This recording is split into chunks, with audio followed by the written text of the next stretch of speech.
I'm not sure I understand the question, Mr. Morden. Morden, yes. Who did you say authorized this little chat? Counselor Tabar, First Circle. And does he know what this is about?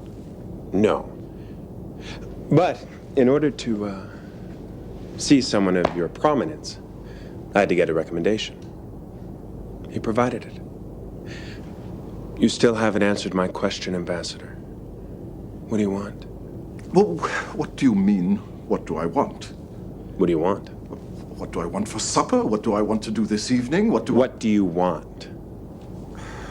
This is pointless. What I want is for you to go away and leave me in peace. As you say. Wait!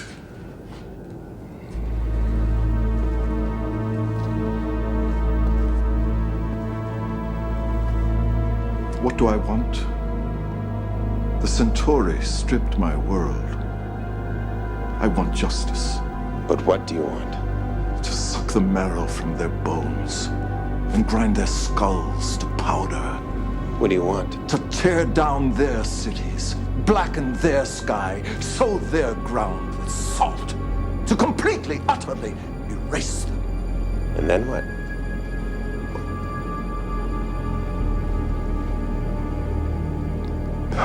I don't know. As long as my homeworld's safety is guaranteed, I don't know that it matters. I see. Well, thank you very much for your time, Ambassador. Good day. Look, what do you want? That's what I was going to ask you. What do you want? You are a lunatic. Go away. Pester someone else. Destination? Bay 12. You are a very persistent young man. I have to be. I'm not allowed to leave here until you've answered my question. What do you want? This is a silly conversation. Yes, it is. What do you want? To be left alone. Is that it? Is that really all, Ambassador? All right. Fine. You really want to know what I want? You really want to know the truth? I want my people to reclaim their rightful place in the galaxy. I want to see the Centauri stretch forth their hand again and command the stars. I want a rebirth of glory, a renaissance of power. I want to stop running through my life like a man late for an appointment, afraid to look back or to look forward. I want us to be what we used to be. I want it all back the way that it was. Does that answer your question?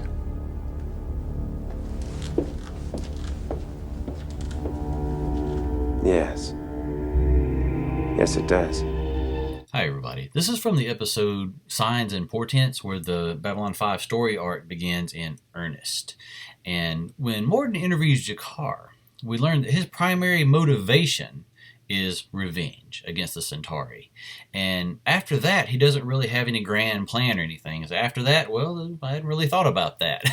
And he's talking about what do I want for dinner, things like that.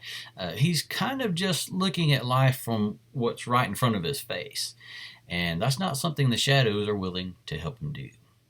But when they talk to Londo, they find out that Londo has a grand plan.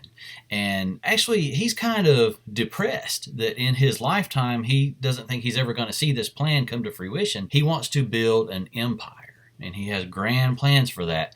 They're willing to help him put that into action. Deciding what you want is the first step in building your plan. You build your entire strategy around that one objective. You see, G'Kar reacting to everything that goes on around him. He just wants revenge. He's talking about what do I want for dinner, things like that. What's right in front of his face. He, like most people, is a tactical thinker.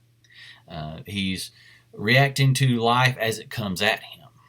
Londo, on the other hand, wants to affect life on a grand scale and make it go the way he wants it to go. He has a plan. He's a strategic thinker. You see, to the strategist, how battles and things are won is irrelevant. They don't care how it's won. It's just the next step in the plan to get to the end. And in this case, the shadows fight those battles. See, when you play chess, do you plan your very next move, or do you plan the whole game? Is it normal for your buddy to say, man, my bishop curb stomped your knight? That's kind of silly. Well, it's unfortunate that you lost a knight, but it didn't really affect your overall plan for the overall game. In fact, it might have been part of your plan. Similarly, Londo, when he's made prime minister, it's not a surprise to him. When he's made emperor, it's not a surprise to him. In fact, he feared that, but he was willing to take the fall. He knew it would lead to his death. He was willing to take the fall to lead his people back to glory, or so he thought. The deeper you dig into Babylon 5, the deeper it gets. Now, I'm not going to get on here and claim that I'm a master strategist or even a good chess player, but like most people, I found that I was primarily a tactical thinker in years past, and I wanted to distance myself from the forums and my website work and things, and I went away and did some other things and did a lot of research, trying to change my way of thinking to become more of a strategic thinker, or at least to understand the process. And that's what the whole basis of this project is trying to pass that on to the viewers. That's what the entire judgment criteria is about. It is getting away from my pistol versus your pistol, or my spaceship versus your spaceship, and judging this civilization versus that civilization in a war. I spent a lot of time talking about World War II, and specifically about tank warfare in World War II, but it's the perfect example. The Germans late in the war built their tanks to win tank versus tank battles. That's tactical thinking. The Americans built theirs to win the war with logistics in mind, planning the long game, because you have to have one you can mass produce. You have to have one you can transport in mass across the ocean. You want it to be reliable. You don't want it to break down deep in enemy territory, and you want it to be fast. The Sherman tank was all of those things. The Germans' Panthers and Tigers were none of those things. They weren't built to win the war. They were expensive and complex. They could only build a few, and they couldn't keep them in working order. They were trying to push the envelope of the technology, and therefore they broke down as much as they fought. So that's tactical thinking versus strategic thinking. Imagine a river. And a river doesn't have any planning ability, doesn't have a mind, but every river flows toward the ocean. And when it gets to a rock, does the entire river stop? Or does it just flow right around it and keep going with hardly a pause? That's the way the strategist looks at an offensive campaign. That's what they mean about picking your battles. You don't have to stop and fight this rock or that rock over there.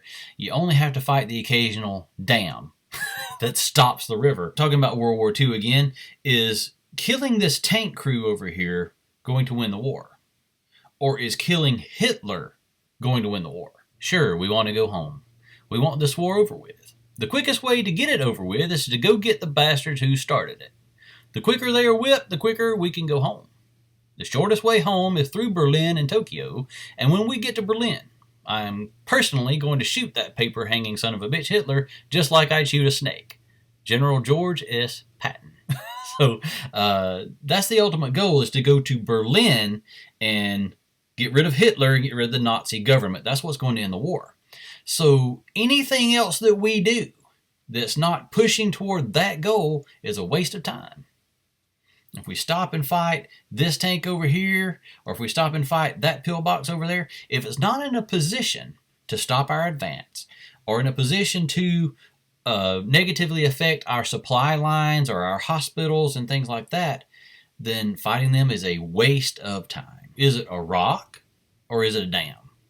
That's what you have to decide. That's picking your battles. We had mission type orders, and the best classic example of a mission type order was Patton saying to us, go east and go like hell. So starting about the 16th of August, we went like hell. We would be moving 20 to 25 miles an hour down the road. We would recon by fire with the bow gun shooting one direction and the coax machine gun shooting another. So we were an avalanche of fire. When we hit resistance, if we felt it was going to take us time, we just pulled back and bypassed. And at that time, the tanker's byword was bypass and haul ass.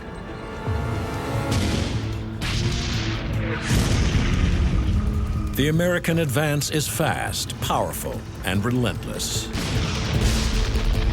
Vastly outnumbered and suffering huge losses, the Germans are forced into full retreat.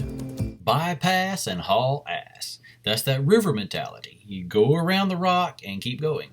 You worry about a lot of shit, don't you? Shit? Yeah. My wife basically told me she doesn't want me around. She redhead. I'm just saying. How old are you? 38. 39. Yeah. You all come off here about the same age, same problems. Spend about 50 weeks a year getting knots in your rope, and then you think 2 weeks up here will time for you. None of you get it. Do you know what the secret of life is? No, what? This. Your finger? One thing. Just one thing. You stick to that and everything else don't mean shit. That's great, but what's the one thing? That's what you gotta figure out. And so if I can do one thing for you when you leave this room, I don't want nothing from you but for you to leave this room and know what you want. What do you want in your marriage? What do you want with your son and your daughter? What do you want in your health? What do you want financially? Like, how much money do you want to make a year? What do you want to drive? How do you want to live? Stop just waking up like an accident. What do you want? And then once you find out what you want, spend the rest of your natural life waking up and going after it. Whether it's life or business, the military or athletics, it's the same mindset that we're talking about. And I'm not saying that you should live your life that way. I'm just saying that it's important to understand that mindset. American football coach Nick Saban said, high achievers don't like ordinary people, and ordinary people don't like high achievers. I think that what he meant really was it's hard to understand the other group's mindset. The vast majority of people are the day-to-day tactical thinkers, clock in, clock out, all this kind of stuff. The high achievers are the strategic thinkers. They have an overarching strategy and goal that runs their entire life. Olympic athletes and things, they didn't just strap on some skates and go out there and compete. That's something that their entire life revolves around. They get up in the morning doing it, they go to bed at night doing it, and they don't really do anything else unless it's to further promote that. Whereas ordinary people, we have multifacets to your life. So the important thing is to just understand that mindset, and that's one of the important steps toward understanding strategy. Now, tactics are important, but it only helps when it's as part of an overall strategy. It's entirely possible to win all the battles and lose the war. For instance, the United States in Vietnam. Every major engagement, we absolutely cleaned their clocks. But we lost the war because there was no coherent overall strategy. Conversely, in the American Revolution, we lost almost every major battle, but won the war because there was a consistent overall strategy, and all of the colonists were pulling toward that same goal. Back when I started this project, I wanted to build it from the ground up with strategy in mind, not tactics, but strategy. And back then, when I started gathering clips together, I'm a Mac user, and in the Finder on the Mac, it had these color codes that you could assign to files. Now it's progressed on to tags, but at that time it was just color codes. And there were, I think, 7 color codes, and I asked several of my friends and people that review my work and stuff, I asked for advice on how to set up those color codes. Most of the answers I got back were things like, well, you need shield power, and you need firepower, and you need maneuverability. We just about used them all up talking about Starship Combat. And I talk about all the time on here that all anybody wants to talk about is Starship Combat. Well, Starship Combat's fun to talk about, but it's just one aspect of the overall war. I mean, we might as well just talk about tank versus tanks. So it's just one thing. So what I came up with was there's one color code for Starship Combat. Then we have transit, we have logistics, have ground combat, things like that. The way I set up the judgment criteria, again, was not based on tactics and how to win a battle, but how to win the war. What are the things you need in order to wage a war and have a consistent strategic plan. Up until now in this section, we've just been talking about different pieces of military equipment, how they're used and things like that. And there are a few more to cover, but that's not trying to limit ourselves to tactics. It's still speaking of it from a strategic standpoint. Now, let's say, for instance, in a typical forum debate, you might be arguing that your pistol is way more powerful than my pistol. Okay? But if my pistol functions adequately in the time-honored role of a pistol, then I don't really see the problem. If it does the job, then that's not a weakness that I have to plan around and try to cover up this weakness. If it gets the job done, then okay. But what if we don't have any bunker buster bombs or missiles? Now that could be a problem. So we're going to have to adjust our tactics a little bit in case we come across any bunkers and pillboxes, things like that. We're going to have to approach it a different way. Now, what if we don't have air superiority and the opponent does? That's a big problem. I'm going to have to burn the midnight oil trying to figure this out. We're going to have to adjust our tactics and our strategy and the whole 9 yards. And the more weaknesses we have in our toolbox, then the more I have to plan around those weaknesses, and the more compromised the plan gets. Even a master carpenter can't build a cabinet without some tools and some wood, stuff to do it with. We're trying to cover the basics of military equipment. And it seems like a lot of the shows that we cover, they're trying to get by with as little as possible. But taking the motivational speakers and things like that, a general is that kind of person. So is it natural for someone like that, their entire life is centered around taking over the Roman Empire, are they likely to come with just one type of weapon? Or do they want everything? And they want to incorporate everything into their plan, or they want gaping holes in their toolbox. Sun Tzu wrote The Art of War, and the entire thing is talking about the strategic mindset rather than the tactical mindset, which most people have. All about how to win without fighting unless fighting is absolutely necessary. Kind of like my river analogy. You don't have to stop to fight that rock. You only have to stop for the dams.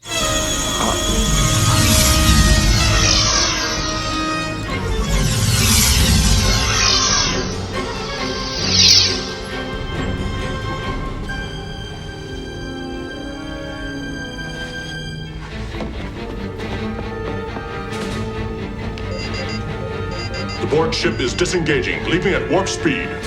Maintain pursuit. Borg vessel has reached warp 9. 9.4, 9.6. Stay with him. Riker to O'Brien. Can you get a fix on the captain? Negative, sir. There's some kind of interference. I can't log in on a signal. Senior officers report to the bridge. Sir, the coordinates they have set, they are on a direct course to Sector 001. The Terran system. Earth. We all know that scene and episode, and once the Borg had what they wanted, they had Captain Picard, they left at Warp 9. They had the Enterprise whipped. All they had to do was either destroy the ship or assimilate the crew right then and there. But they didn't do that. Enterprise was a rock in their river. Okay? The destination, the ocean, is Earth. So they didn't waste time with Enterprise. Once they had Captain Picard, they took off and just outran Enterprise. But they did stop at Wolf 359. Now, they could have outran that fleet. Maybe they were worried about getting outflanked when they get Earth and the fleet comes up behind them or something, but they did stop and fight them. So while Enterprise was a rock, the fleet is a dam. Attention all hands. As you know, we could outrun the Klingon vessels, but we must protect the Enterprise C until she enters the temporal rift. And we must succeed.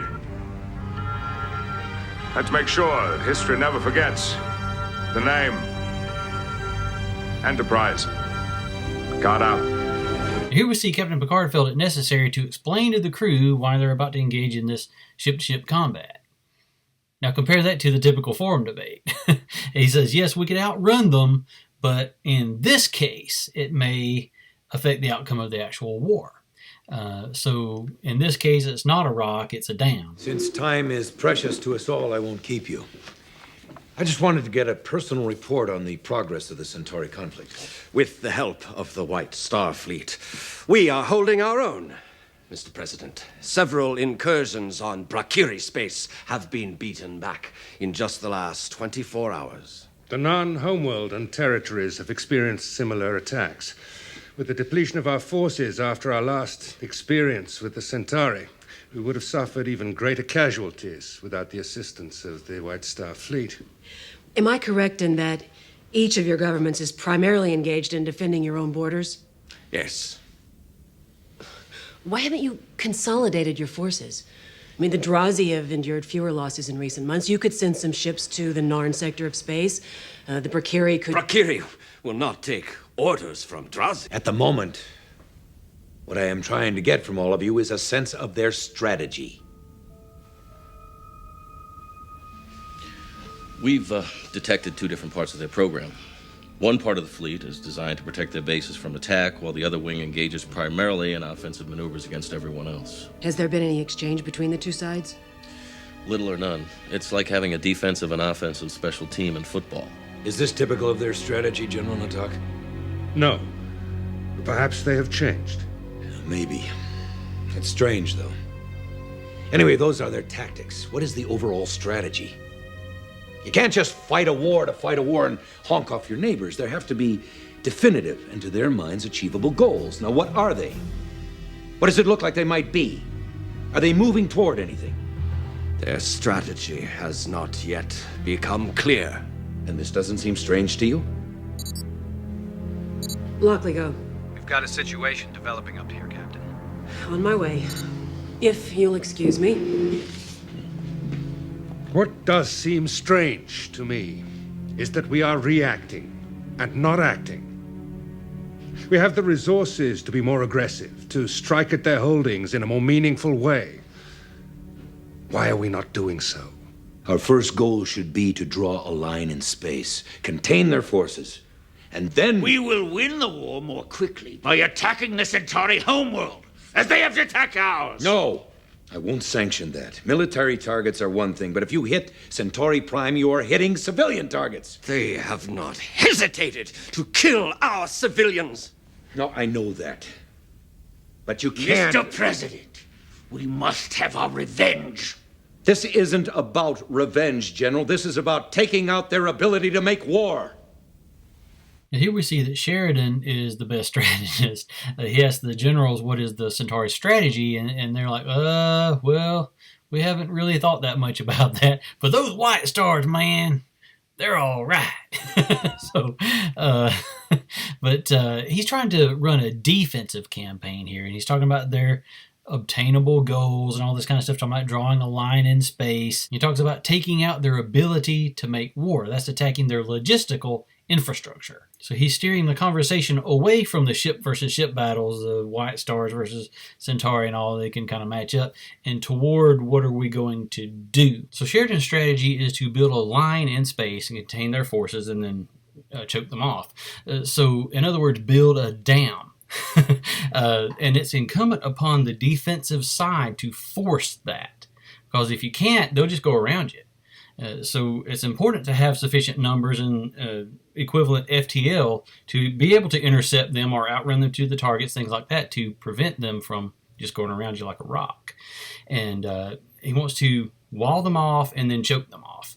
And that's his strategy. So each battle at each jump gate and things like that, that's kind of up to each general over there. That's not really his concern. But now, let's imagine for a moment that Brakiri soldier communicates back to him and said, "Now, Mr. President, you just don't understand. The enemy's rifle fires a more exotic beam than mine does." And the president's going to be like, "Well, I guess we'll just give up